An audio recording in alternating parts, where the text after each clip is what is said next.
Haleluya. Twebaza Katonda olw'olunaku luno olulungi, ekitiibwa n'ettendo biddire Mukama. Neebaza nnyo Mukama ak'ensuso, mbadde manyi netiwaaka era enampaamu obuzibu nga ekiro. Twagezaako okubeera ku line netiwaaka netulemesa, naye kati ndaba kweri Mukama mulungi. Haleluya. Ekitiibwa n'ettendo bimuddire nga biyitira mu mwana we Yesu Kristo. Haleluya. Tuusa okulamusa, nkulamusa nnyo Mukama waffe Yesu Kristo. Weebale okwerekeza byonna by'okola, weebale era ngenda kiddamu weebale okubanga wasalawo okuba omu ku basaaniza obusanda international. Mukama waffe yeebazibwe. Amannya Mutume Amos Lwabuholo, ba Apostle Amos Lwabuholo, abaweereza bannange musaaniza obusanda babatumidde nnyo era babaagala nnyo. Mukama abatuweera omukisa, abatwagalire. Haleluya. Yes, njagala kugamba nti kantereeze ku kyuma kino ekirala kisobole okugenda bulungi. Mukama yeebazibwe. Yes, mbadde nkugamba nti babatumira bulungi, babaagala, mwebale kwerekereza byonna, mwebale okutwagala. Yes, babaagala nnyo nnyo. Ekitiibwa n'ettendo biddire Mukama. Amiina. Haleluya. Mukama akumpeera omukisa. Puroguramu zaffe zitambula bwe ziti: buli Monday paka Friday saa 6 ogw'emisana nga saawa eno tubeera ne lunch hour special, era tugenda kuba mu kigambo kya Katonda oluvannyuma tusabe buli lwa Monday mpaka Friday. Then okuva Monday mpaka Monday nga tetulina lunaku lwe tumiisinze, saawa 6 ogw'ekiro tubeera ne a prayer that unveils a new day. Mukama waffe yeebazibwe. A prayer that unveils a new day. Eyo yo ate etuyamba netuyingiza mu lunaku olupya, tewali lunaku lwe tumiisinga. Mukama mulungi. Then tuyina esaala yaffe endala. Haleluya. Ey'olwokubiri buli lwakubiri saawa, Mukama waffe yeebazibwe, buli lwakubiri saawa 12:00 tubeera ne programu eya okukuza omwana ng'alimu embala ya Katonda. Amiina. Okukuza omwana ng'alimu embala ya Katonda. Haleluya. Haleluya. Mukama akumpeera omukisa. Haleluya. Yes, eyo nayo programu tugirina buli saawa 12:00, Raising a Child Adore God. Buli lwakuna saawa 12:00, buli lwakuna saawa 12:00 tubeera ne programu, Mukama waffe yeebazibwe, eya haleluya. Tubeera ne programu eya Ask Your Pastor, buuza omusumba wo, buuza omusumba wo. Mukama yeebazibwe. Then buli lwamukaaga ne Sunday, buli lwamukaaga ne Sunday tubeera ne programu eya Surveying the Word of God, okulambula ekigambo kya Katonda, oba okyasobola giyita Bible Study. Mukama yeebazibwe. Tulina zi short videos ezizaamu amaanyi, tulina visual messages ezizaamu amaanyi. Tugenda kuba ne programs endala kusinziira obudde nga bwe bugenda kubanga bubeera, naye for now tukkirize ezo programs etulinawo. Mukama akumpeera omukisa. Haleluya. Obadde okimanyi nti tukyali ku programu yaffe ku mutwe gwaffe omukulu ogugamba ndi muwanguzi mu Kristo Yesu Mukama waffe, ndi muwanguzi mu Kristo Yesu Mukama waffe. Simanyi gwe okyogera otya eyo, simanyi gwe okirina otya, naye nze ngamba nti ndi muwanguzi mu linnya lya Mukama waffe Yesu. Simanyi gwe okiwulira otya muli, nze neewulira ndi muwanguzi. Haleluya. Haleluya mulokole. Obuwanguzi baabutuwadda, kati kiri ku ggwe okubeera nga obukonfesinga, kiri ku ggwe okubeera nga obwogera n'otatya. Mukama yeebazibwe. Twayogerako ne tugamba obuwanguzi, tulemereddwa okutuuka ku buwanguzi bwaffe olwa ekisooka. Twagamba nti gurupu y'abantu be tubeeramu sometimes abamu batulemesa okutuuka ku buwanguzi bwaffe. Yesterday twayogedde ku kigambo kye bayita fear. Fear eriemu nayo ereetereza omuntu okulemererwa okutuuka ku buwanguzi bwo oba okwetegeera nti oli muwanguzi. Leero tugenda kwogera ku bintu nga 3. Mukama yeebazibwe.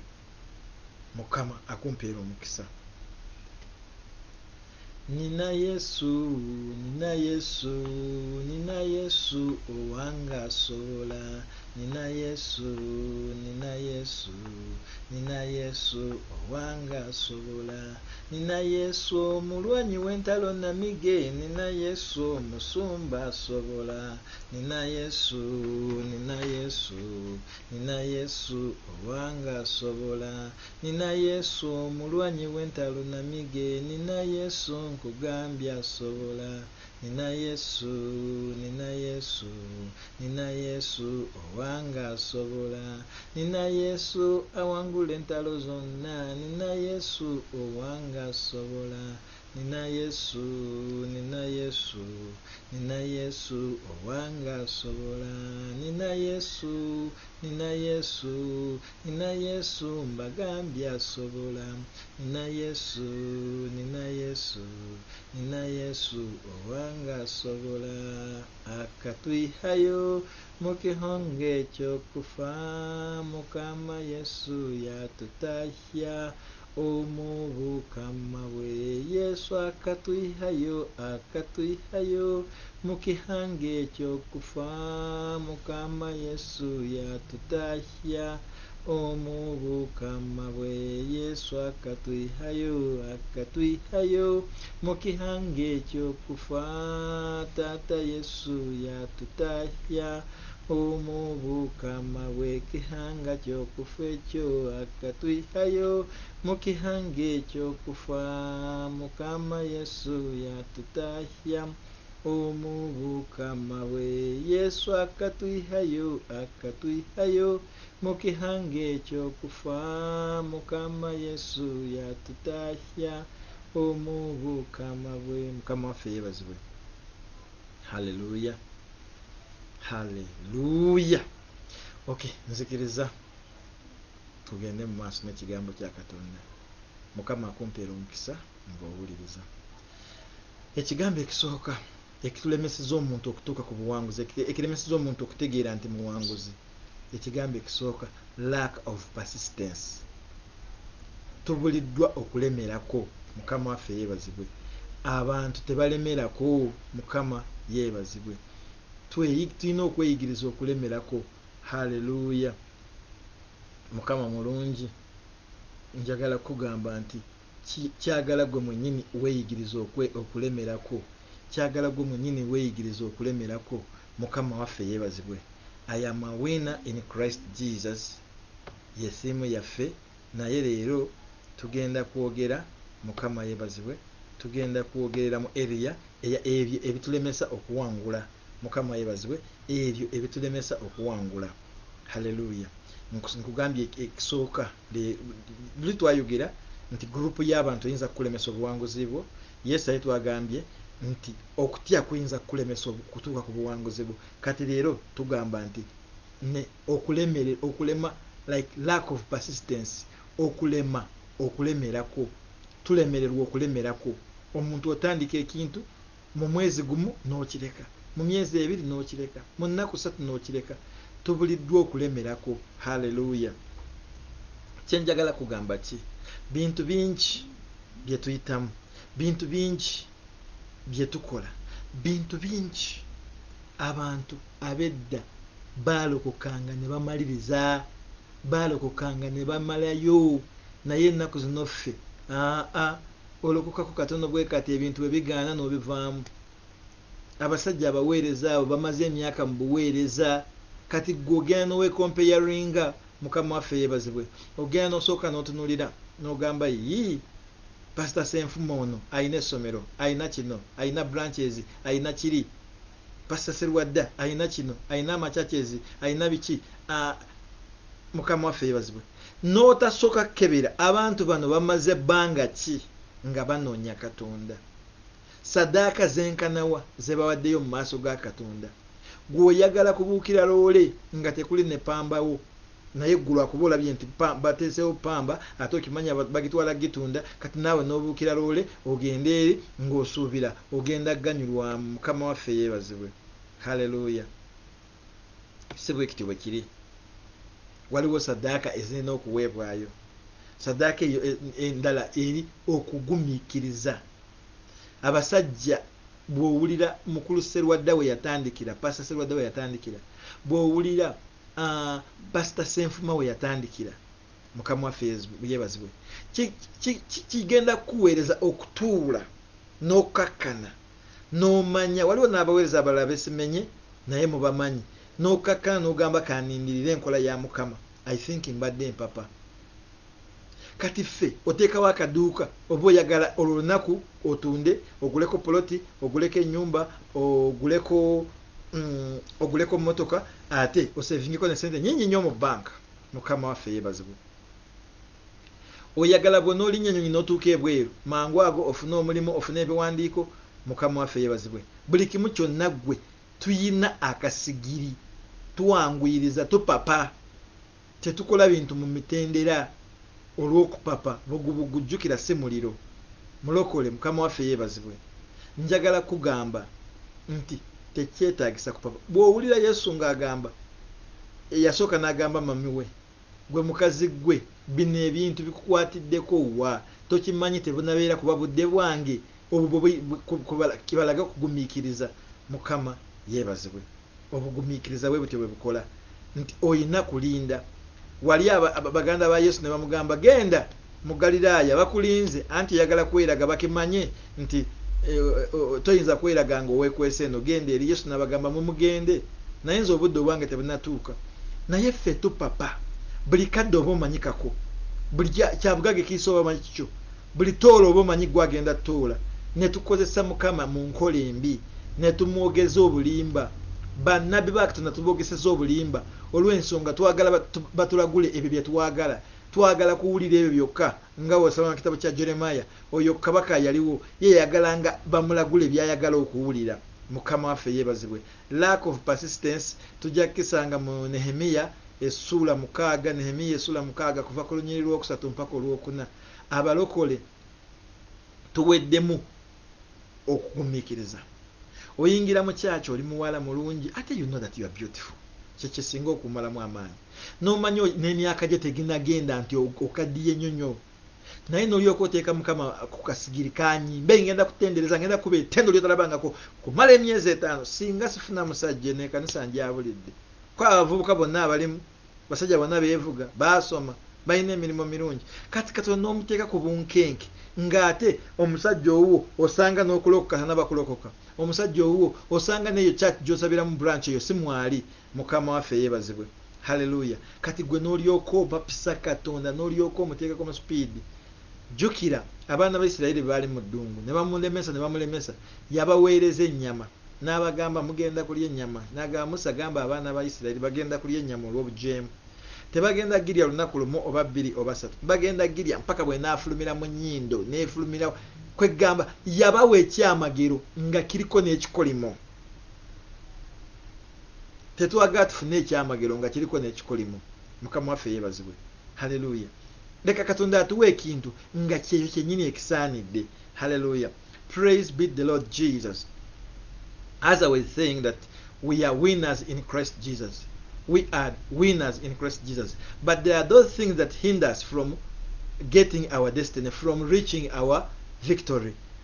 Some of these things are: 1, we have got group of people that don't allow us to exercise our powers. They always intimidate us. They always make us like as if we can't manage. They always give us examples that are not even tallying with what we are doing. So we end up following our group's decision, leaving our own program. So because of that, we end up not becoming winners. And yet we are planted, we were created to be winners. Praise be the Lord Jesus.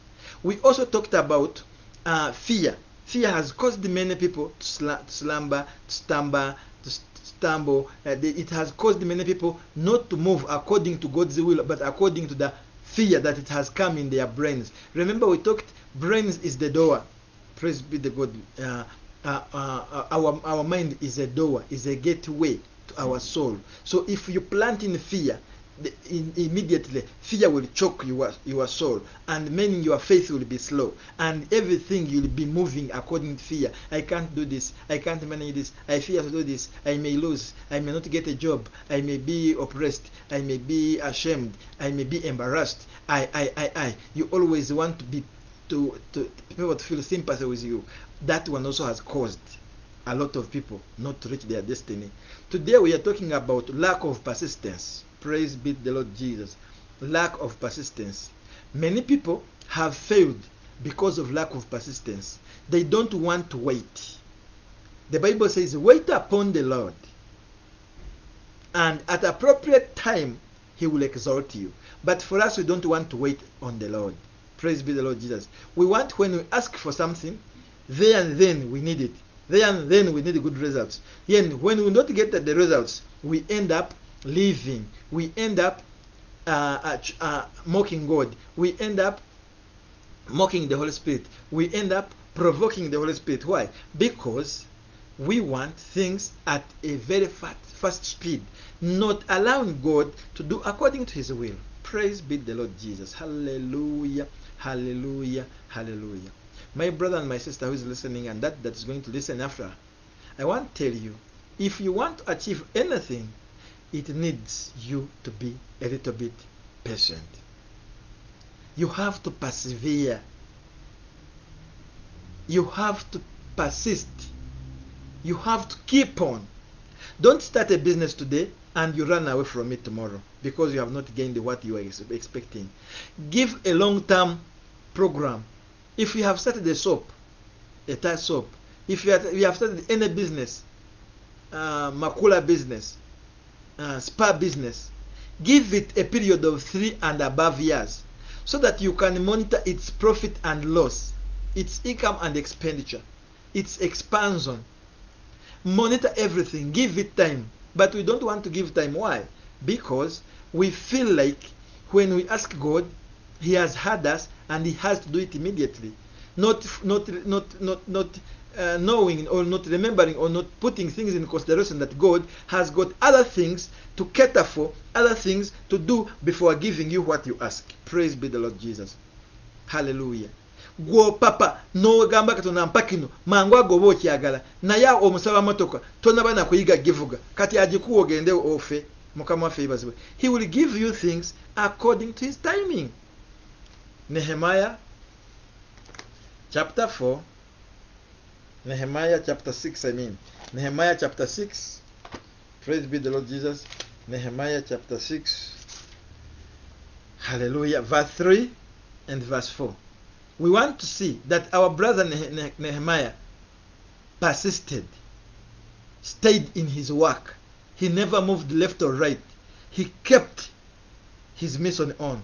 I want also you to learn from these men of God, women of God, who have persisted, who have resisted the devil, who have said, I will keep here, I will wait upon the Lord. Lord will come and answer my prayers. God will come and answer my business. God will come and answer my marriage. Praise be the Lord Jesus. Nehemiah chapter 6 verse 3 to 4. So I sent messengers to them saying, I am doing a great work and cannot come down. Why should the work cease while I leave it and go down to you? For 4 times they sent me the same proposal, and I gave them the same reply. Praise be the Lord Jesus. There are a group of people who were enemies of progress, the enemy of progress of the work of Nehemiah and his brothers that were doing. So they were busy calling him, diverting him from the mission that he was on. But Nehemiah got the information, he got the insight that these people, they just want to divert him. They want him to go away from the job so that they can confuse him, they can convince him, they can. He refused his proposal. And they sent him 4 times the same proposal. And he replied them 4 times the same reply. But our dear brothers, my dear sisters, we have got a problem. Buli bwofuna ekintu ng'oli ku mulimu ne bakuyita oyanguwa kuvaako olina bw'obama ne tubama n'ova ku mulamwa. Mukama waffe yeebazibwe. Njagala kugamba nga bwe nkuzaamu amaanyi, nywerera ku mulimu gwo, tomala gabuukako. Nehemiah baamuyita nga balina bye baagala mugamba, naye yagamba sisobola kuva ku kyenkola lwakujja ewammwe eyo. Ne bamusindikira ogwokubiri, ne bamusindikira ogwokusatu n'ogwokuna, gyonna emirundi n'agigaana n'agamba nedda ssebo nina kubeera ku mulimu era ne guggwa. Hallelujah. Tusoma Nehemiah chapter 6 verse 3 to 4. mukama waffe yebazibwe. Mulokole kiki ekyo kyoyagala kuvaako? Oyagala kuva mu bufumbo bwo lwakuba wali wakuyise? Oyagala kuva ku mulimo gwo lwakuba wali wakuyise? You want to go and cheat because waliwo omusajja alina ssente, omwami wo talina ssente. You want to go and cheat because waliwo omusajja yavuga motoka ez'amaanyi, alina ennyumba ey'amaanyi, n'ova ku musajja wo. Mukama waffe yebazibwe. What is that is taking away your concentration? What is that is taking your vision away, your focus? Praise be the Lord Jesus. Nehemiah refused to go.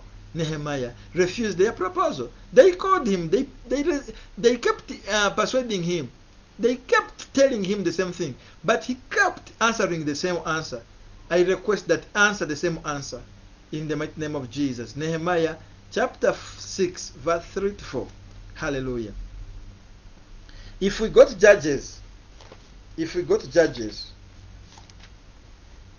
Judges 16:28. A contrary man spreads conflict. A contrary man, someone who doesn't move straight, who is always contradicting, is bringing this one, is contradicting it with the other one. Aleta kino ate nakibuza bino kino. Yagamba okuteeba omupiira olina kudduka emisinde. Ate n'agamba todduka nnyo lwakuba bw'odduka nnyo ogenda kuba offside. Kati n'abeera nga ye contradictinga. Oyo aleeta akavuyo. A contradicting man, he will always bring confusion. Mukama waffe yeebazibwe. Hallelujah. And a gossip separates close friends. No lugambo luwaula ba mikwano. They are friends, but kasita mutandika olugambo olugambo lugenda kubaawula. Mukama waffe yeebazibwe. Kati Nehemiah yakiraba nti bano bamuyitira lugambo, mission gye balina tegenda kumugasa. Mukama waffe yeebazibwe. N'agamba ebyo sibiriimu sigenda kujja. Mulokole abantu boyogera nabo, ebintu byogendamu ebikujja ku mulamwa gwo bye biriwa oyina bitegeera. Hallelujah. You have to keep your line. Praise be the Lord Jesus. You have to know your trend. You have to know your goal. Hallelujah. Mulokole njagala kuzaamu amaanyi nkugamba, tegeera engeri gy'olina kweyisaamu. Bw'oba oli ku mulimu, focus on your work. Bagamba eggwanga eritalina kwolesebwa lizikirira. I think if we check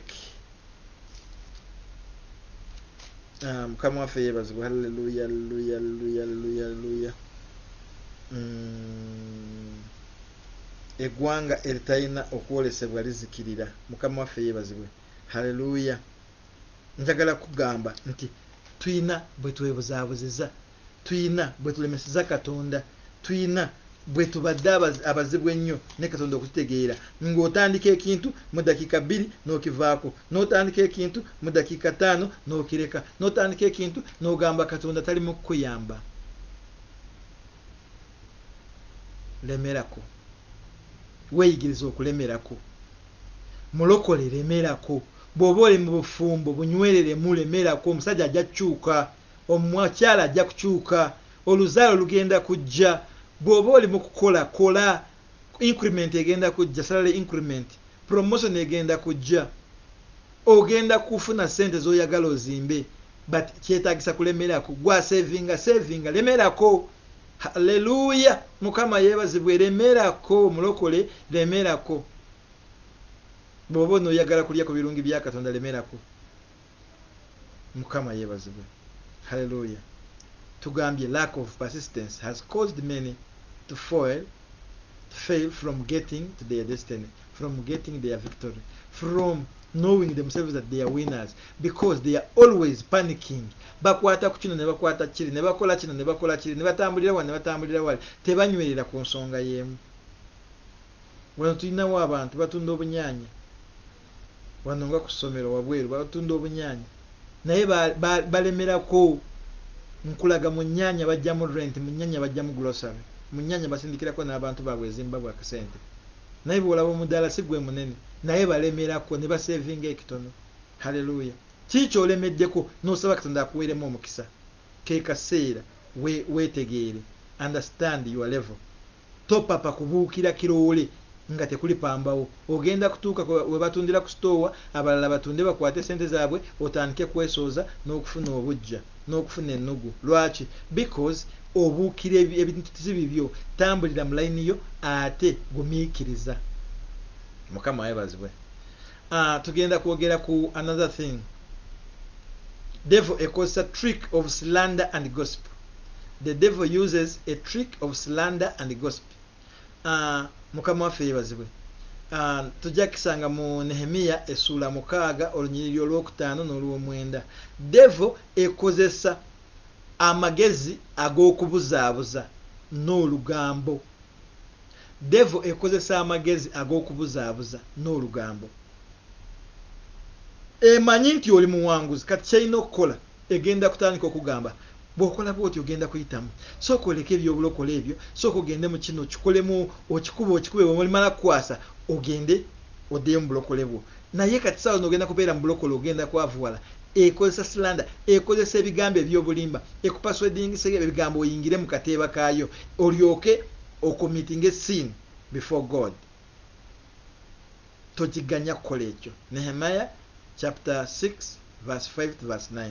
Mukama waffe yebazibwe. Ekuleetera olugambo. Abantu yakutandika kuleetera olugambo. Bagenda kutandika kugamba ebigambo owulire nga weekyaye n'omulimu nga tokyagwagala. Tokyagala kukolera mukyalo oyo, tokyagala kukolera mwami oyo. Mukama waffe yeebazibwe. Haleluya. Lwana nnyo okubanga weegobako ebyo ebigambo ebimenya. Omukyalo oyo gwokolera nno bangi bamukoledde. Era bangi bagenze bwe batinga abanyazi naye gwe buli lunaku akusasula. Naye kati ola ayagala kuleetera obukyayi kuyitira mu lugambo. Ayagala kuleetera mukama waffe yebazibwe. Ayagala kwogera kino ne kiri okukubuzaabuza. Haleluya. Haleluya. Mukama yebazibwe. Kiki njagala kugamba mulokole gwali eyo. Devil ekozesa ekigambo eyinza kugamba mpozi Amosi ye mwami wo. Twawulira nti obunabbi bwa Katonda n'agamba nti Amosi yagenda kuwasa.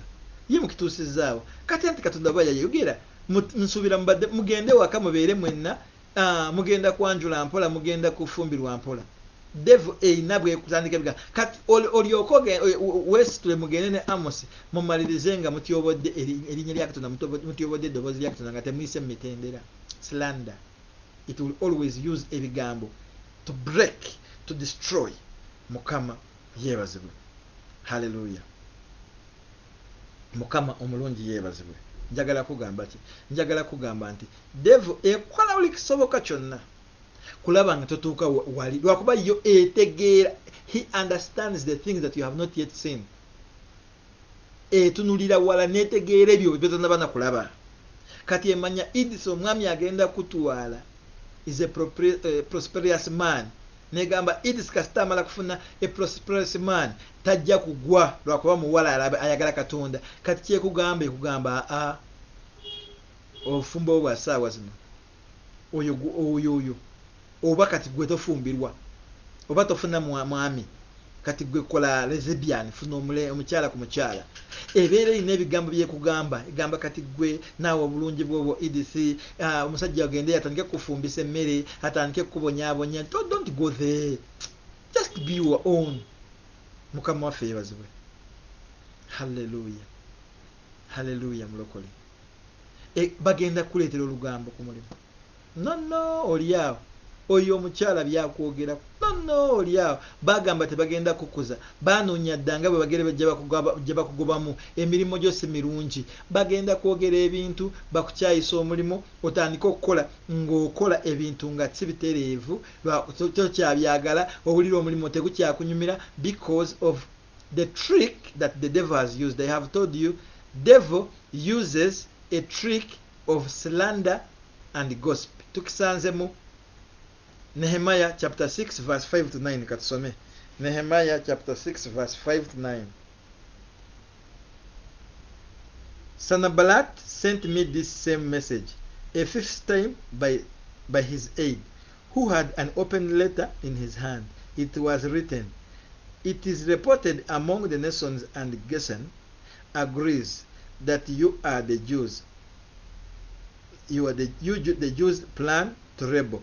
This is the reason you are building the wall. According to these reports, you are to become their king, and have even set up the prophets in Jerusalem to proclaim on your behalf.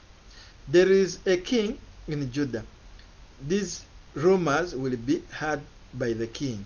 So come, let us confer together. Then I replied to him, there is nothing to these rumors you are spreading. You are inventing them in your own mind, for they were all trying to intimidate us, saying they will become discouraged in the work and it will never be finished. But now my God strengthens me. Ndowooza okiwulira. Slander kwe kumubuzaabuza baleeta ebigambo ntuwulidde gw'oli mu kuzimba era ky'ozimba omaze kuteekawo ne bakawona basabe bannabbi bakusabire era abantu bonna omaze kubayitamu oyagala muzimbe ekisenge muzimbe ebuggwe mulyoke Nehemaya essula 6 olunyiriri lw'okutaano mpaka ku lw'omwenda mulyoke gwobeere kabaka. Naye jjukira ne mu Yuda muliyo kabaka bagenda kuwulira entalo zigenda kujja jangu tukuwa amagezi. Nehemaya n'akitegeera nti excuse me, Nehemaya n'akitegeera nti bino bya bulimba babiteeka mu bwongo excuse me, babiteeka mu bwongo bwabwe just babimagininga baagala kuleeta ekiboozebooze ekinaamumenya. Slander and gossip. Kyenjagala kugamba ki? Nehemaya yabigaana. Mulokole bakugambye ebintu bingi, bakulimbye n'ebintu bingi n'ova ku mulamwa, bakugambye olugambo lungi n'ova ku mulamwa.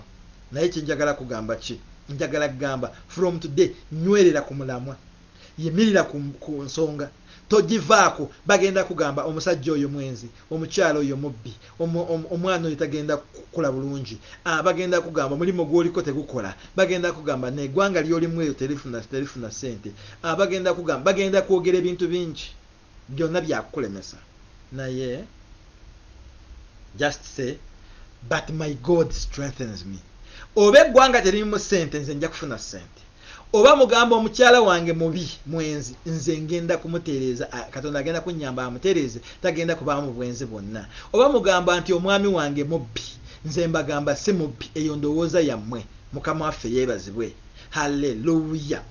Devil yo mulimo gwayo okulemesa woolagala wakuba emanyi bw'omala tuukayo oba tokyasobola gigondera. Kati kyekola ekozesa buli kimu kyonna okulaba nga ekulemesa, ekozesa buli kimu kyonna okulaba nga ekubuzaabuza, ekozesa buli kimu kyonna okulaba nga ekukwatira wooli. Naye naawe gigambe nkutegedde togenda kuleeta lugambo ewange,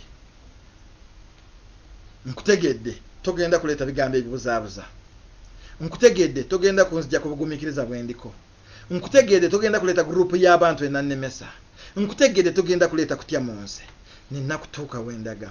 Ambia Farao mimeokoka sitarudi tena Misiri taenda Kanaani. Gwe olugendo olugenda Kanaani baleme kugamba birala byonna. Kanaani Katonda baba gambye Kanaani oba mulimu ensozi oba mulimu amaje mukubo oba mulimu ki ogenda kuyitawo ogenda kuyitamu olw'ensonga destiny yo eri Kanaani. You can't fail to reach there. Lwakuba Katonda agambye akwagala Kanaani.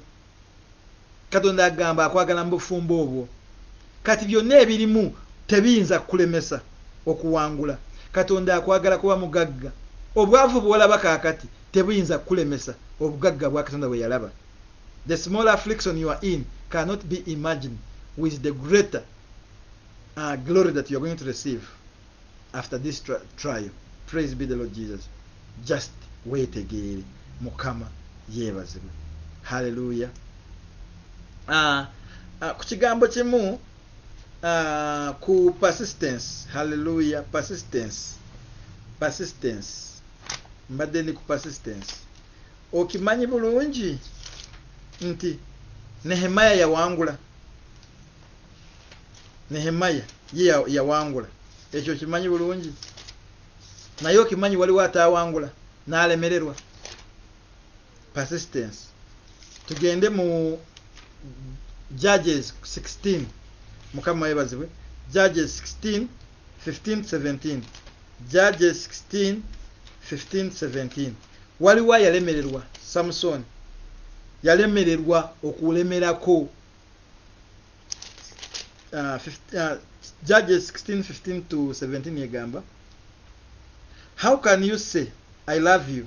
She told him, when your heart is not with me.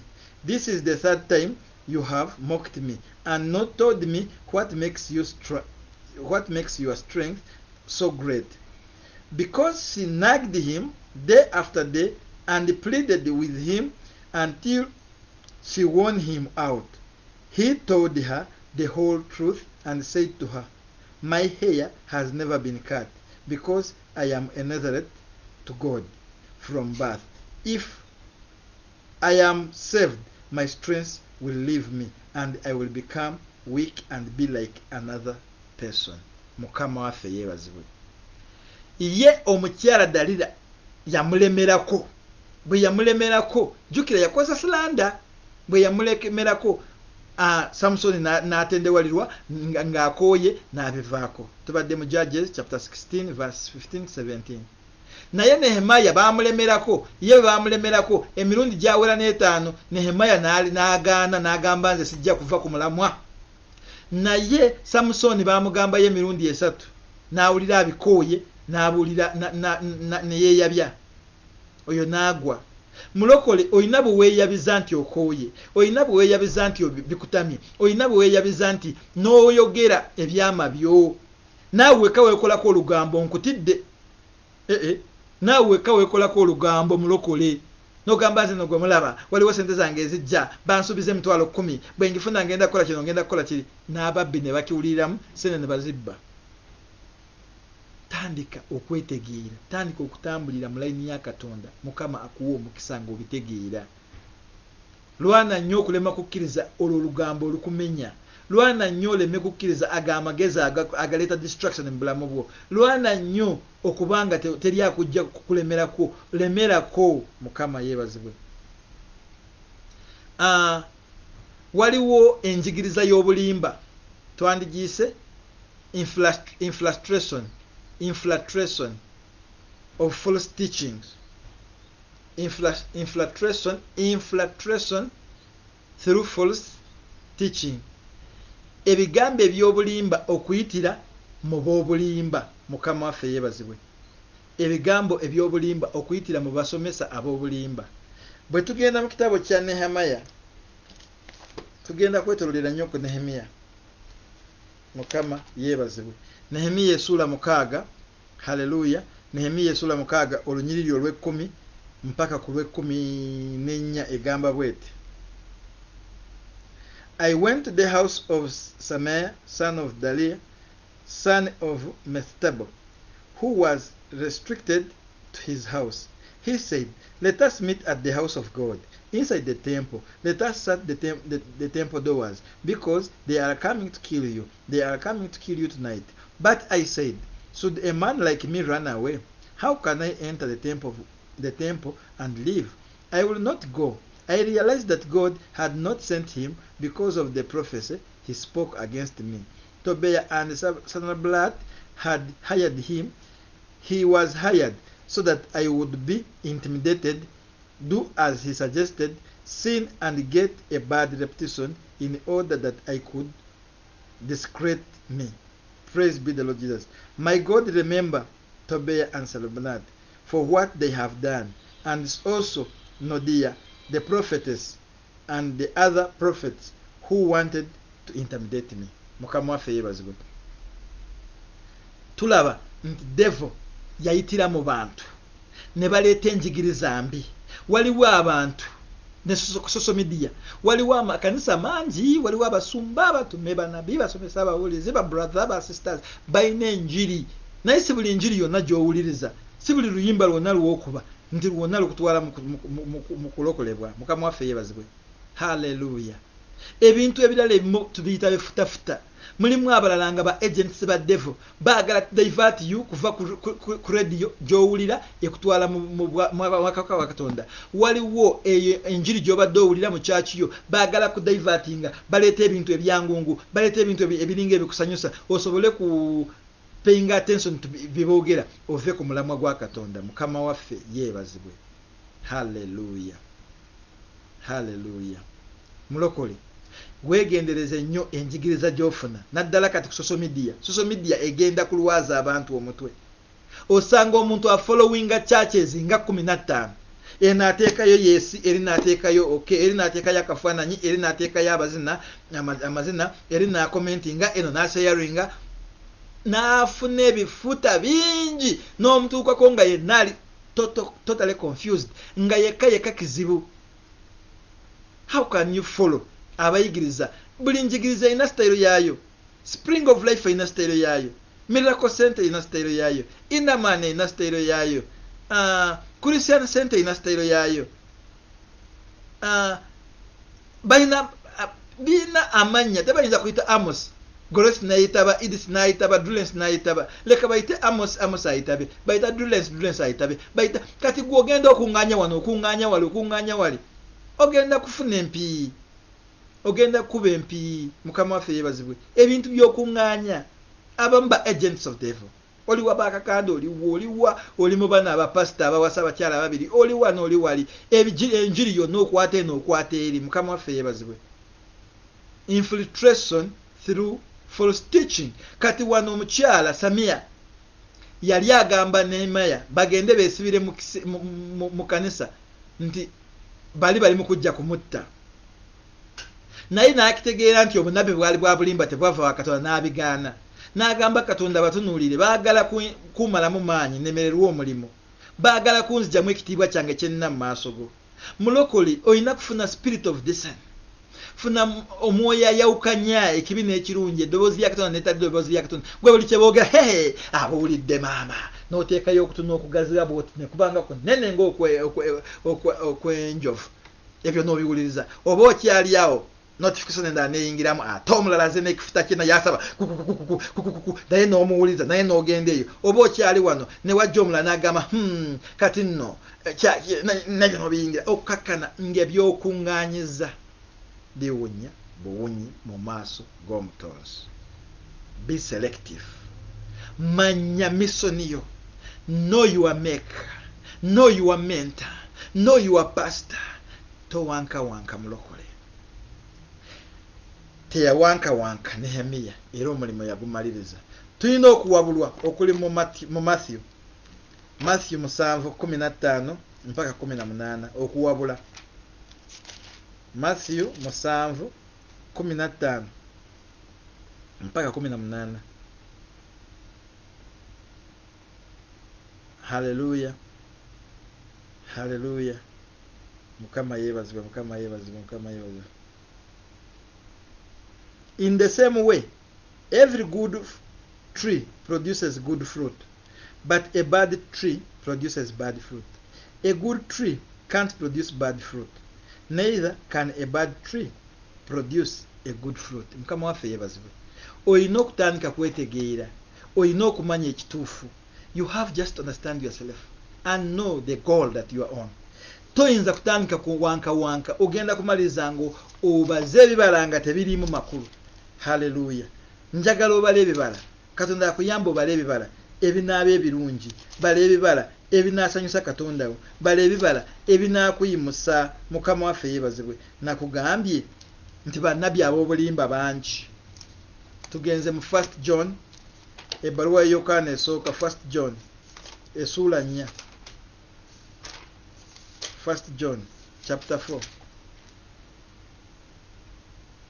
Hey, praise God. I'm told that I should have English. Okay. Hallelujah. Yes, we are talking that there are people who have got lost because of infiltration through false teaching. People go on searching each and every gospel. They got this pastor. They got this platform. On social media, there are many preachers that are going on. But some of them are not true preachers. And because of that, you want to hear this one, you want to hear that one, you want to do this, you end up collecting a lot of information that even is irrelevant. You end up destroying your mind. And remember, the mind is the gateway to your soul. So you'll end up choking your soul, and your faith will turn back. Your faith will get destroyed. Praise be the Lord Jesus. Hallelujah. Praise be the Lord Jesus. Mukama waffe yebazibwe. I want to tell you that it just requires one thing. You know your maker, know your pastor, know your mentor, everything will be fine. Why should you go on? You got Pastor Bagingo getting that information. You got Pastor Kayanja, you get that information. You got Pastor Kakande, you get that information. Pastor who? You got the pastors here. They have even names that I can't even pronounce here in South Africa. They are prophets. You got Prophet Bosiri, you get this. You will end up getting a standard anointing that you can't even understand, and it will be smelling before God. Why? Because some people are not called by God. Some others were called by God, but on the way they were swept off. They were diverted. Now they are just gaining from what the world is offering them. They are no longer doing according to God's will, but according to their own gain. Praise be the Lord Jesus. So just know your maker, know your pastor, know your mentor. Continue there, because inner man has got some anointing and calling. It differs from Miracle Center. When you call Amos, we don't want it to say, yes sir, it's not Amos. So let us know our goal. Jesus said that there are many folks. There are other folks. Waliwo ebisibe ebirala ebirimu abantu bange naye ebirala naye yalina ekikye nga Yesu akyabulira. During the time of Christ, when he was still ministering, he was having his disciples, he was teaching his disciples, but even John the Baptist was having his own disciples. He was also teaching, and they were all doing the work of God, but everyone had got his own doctrine and own setting according to God's will. If you were hand, do the work of the hand, not the work of the ear. So some people have gone on with infiltration of false through false teaching, and because of this they have gone amok. They have run away from the way of God. They have left the path of Jesus. My brother, a lot of false prophets have gone out. Let us read 1 John chapter 4, starting from 1. Dear friends, do not believe every spirit, but test the spirits to determine if they are from God, because many false prophets have gone out into the world. When we talk of many false prophets, we don't only talk only about prophets. We have got apostles. Some apostles, like me, I'm an apostle. But you can find that some apostles are not true apostles. Some are false. There are teachers who are false. There are pastors who are false. There are other people. There are these songs that we hear. Some of them also, they are not good. Praise be the Lord Jesus. Hallelujah. Hallelujah. Matthew was teaching us that false prophets have gone out. My dear sister, my dear brother, if you want to win, start knowing your God. One day my wife asked me, who is your mentor? Because I told her story. Who is your pastor? I told her story. Everything I told her. Then I told her, I will answer you. I answered her. I did not panic to answer, because I knew that that was a tricky question that they wanted to have a genuine answer, and the answer that I can stand on and defend. Then I worked it out. I told her my mentor, my pastor. She said, God. Jesus was reporting to God. Peter was reporting to Jesus. Whom do you report to? If they ask you, who is your pastor? You say, some Sundays I go to Pastor Kakayanja, and other Sundays I go to Pastor Sirwada. When I have time, I go to Pastor Senfuma. Who is your pastor? Who is your mentor? My sister, my brother. So sometimes someone can even tap a notification and try to hear information from the pastor that I'm not interested in. I won't hear, even if the sound is coming like I don't know. It can't enter in my ear because I programmed myself. I will not entertain nonsense. I can't entertain nonsense. I can't entertain nuisance. I can't. I will only entertain sense. Why? Because We have spent many years in salvation. Why should we destroy our years in salvation and end up going to hell? If you have said to the song is, I have decided to follow Jesus, why do you again start tapping on the anointing, on these other false preachings that will end up destroying your faith? Praise be the Lord Jesus. I have told you, many people have failed to reach their destiny, to reach their goal, to reach their victory, to win, to know that they are winners, because of lack of persistence. Devil is using a trick of slander and gossip, infiltration through false teaching. My brother, I urge you today, from today, persist, resist the devil, keep on, wait upon the Lord. Don't jump away from your job. Don't jump away from your marriage. Yes, a man may be wicked, may be drunkard, but don't run away from him. Be with good deeds, be with good actions. They will change him. That's what the Bible says. Your wife may be a Romamonga, may be a prostitute. Have good deeds, have good works. Teach her slowly. She will come out of that with the help of the Holy Spirit. Just be patient with that marriage. Be patient with that job. Be patient with what you are going through. God will come and exalt you. Don't allow slandering words to enter into your ears. Don't accept gossip to enter you and penetrate. Don't allow false teachings to come next to you, because you are a winner. You are in the image of God. God deposited everything that is required of you to go to your destiny. Deposited everything that is required of you to make you a winner. So you are. Don't feel intimidated. Don't feel depressed. Don't feel like as if you are left alone. God is with you. I leave you with one word. If you want to be a winner, know your God and know him by your own self.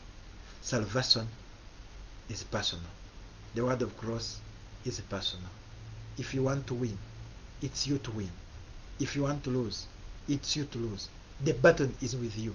May the good God encourage you, motivate you, strengthen you, and open your ears, open your eyes, so that you can hear good things that are coming from him, and you can also see the good things that he has stored for you, so that you can move in and acquire what belongs to you. In the mighty name of Jesus, I destroy, I sabotage, I paralyze all the evil plans that are haunting you, that are pursuing you, to fail you from reaching your destiny, to fail you from seeing yourself as a winner. In the mighty name of Jesus, you will win, not tomorrow, but today. May the good God bless you, good God strengthen you. In the mighty name of Jesus we pray. Amen. Be blessed and be loved.